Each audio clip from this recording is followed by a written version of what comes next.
façon spirituelle, Seigneur, afin qu'elle puisse germer en nous, et produire de fruits et que ce fruit nous conduise jusque dans la vie éternelle. Et c'est avec action de grâce dans nos cœurs que nous te prions, dans les noms précieux de Jésus. Nous disons tous au nom de Jésus. Au nom de Jésus. Alléluia. Si nous pouvons juste battre nos mains avec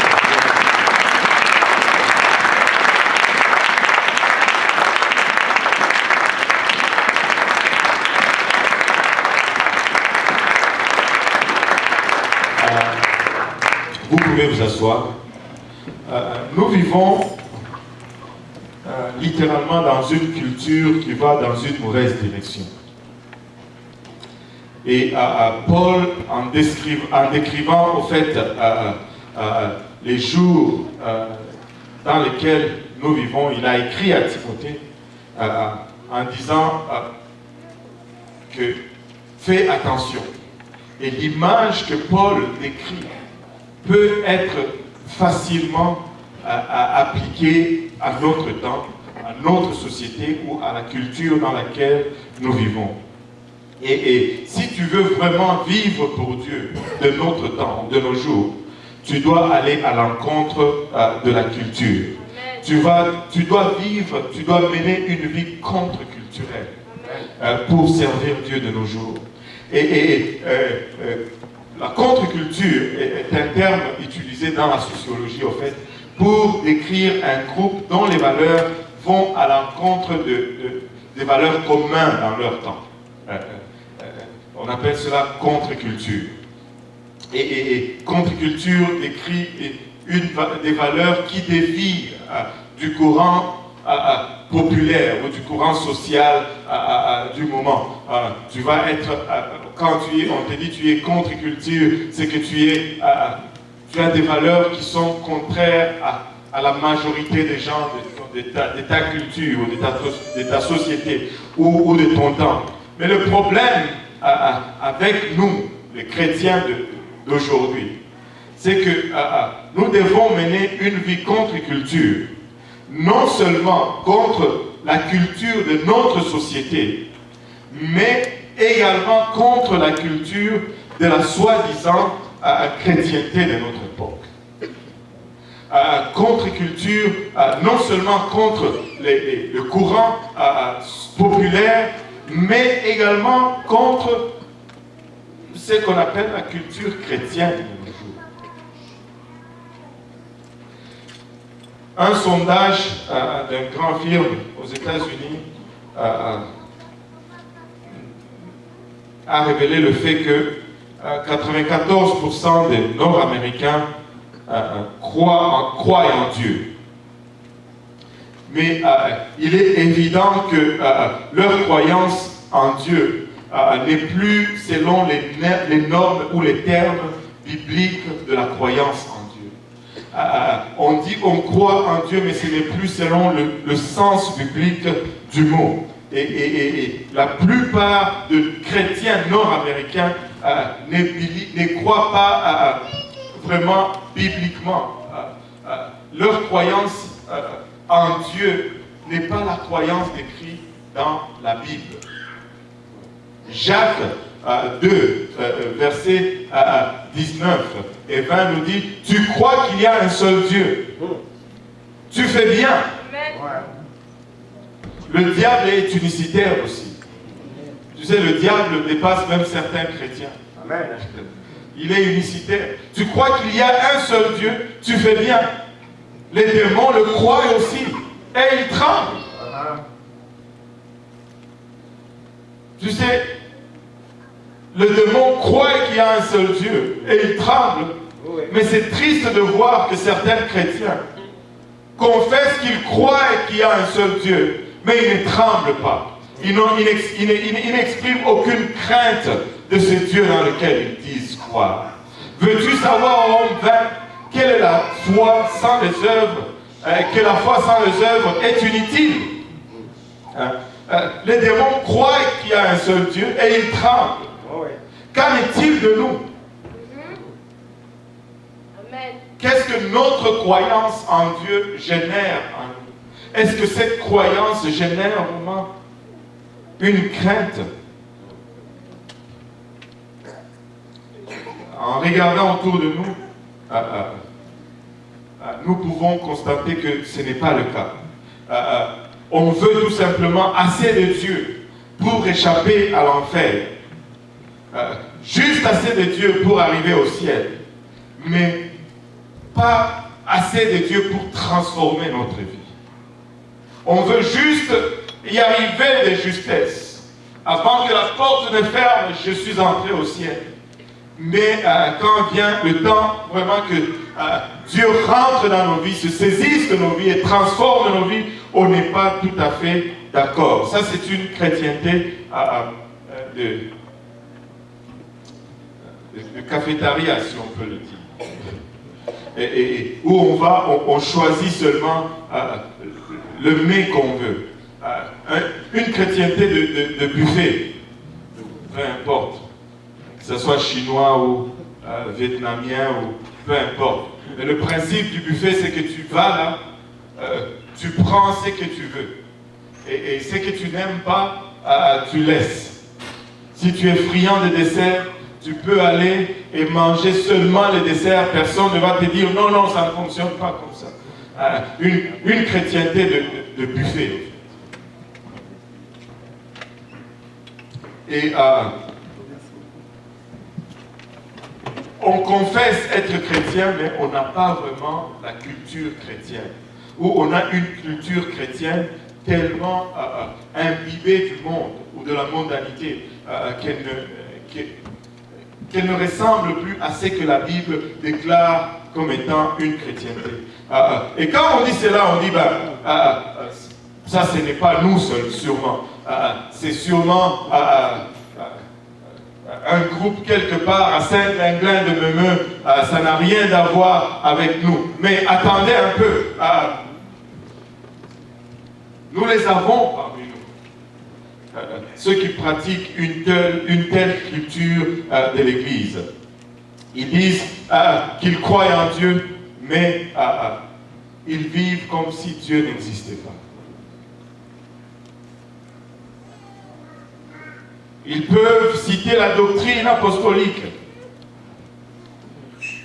mais sans que cette doctrine ait vraiment effet dans leur vie. Vous savez comment on va les appeler? Ce sont des athées apostoliques.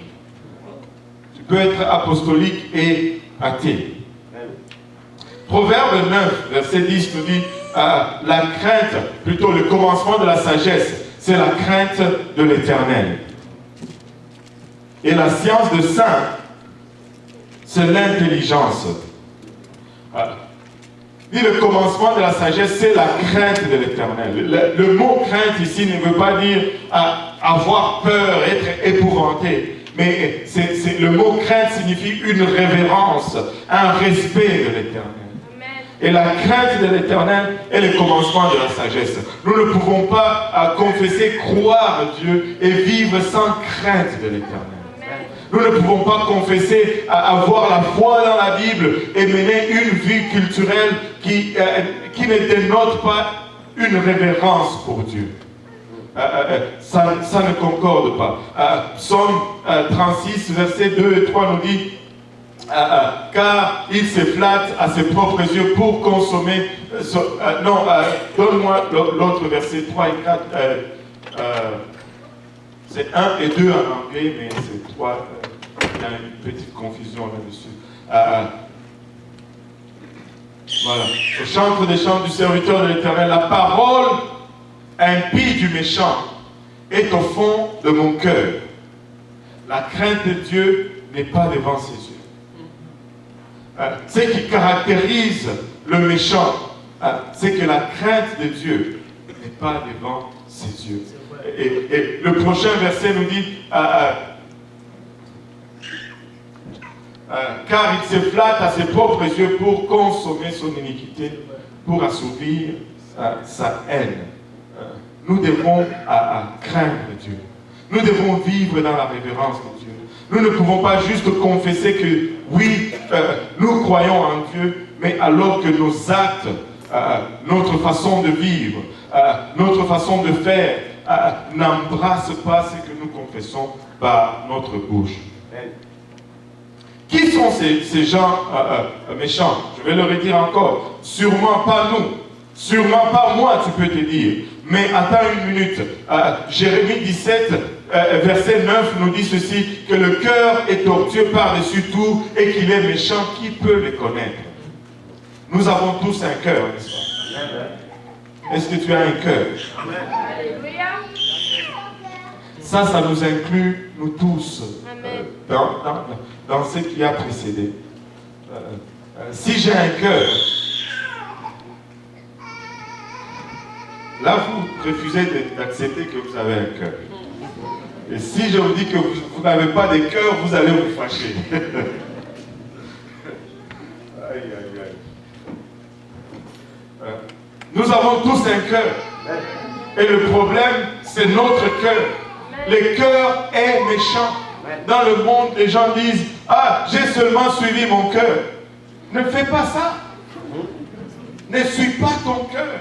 La parole de Dieu dit, le cœur est tortueux par-dessus tout et il est méchant. Comment est-ce que tu peux suivre le cœur? Tu ne peux pas suivre le cœur. Tu dois suivre la parole de Dieu. Amen. Tu dois suivre la parole de Dieu, mais jamais suivre son cœur. Amen. Et si nous avons tous un cœur, ben nous avons tous le même problème. Parce que dans nos cœurs, il y a une méchanceté. Amen. Et la seule chose qui peut empêcher la méchanceté de notre cœur d'être manifeste, c'est que nous ayons la crainte de Dieu. La seule chose qui peut empêcher la méchanceté, dans nous tous, il y a ce potentiel.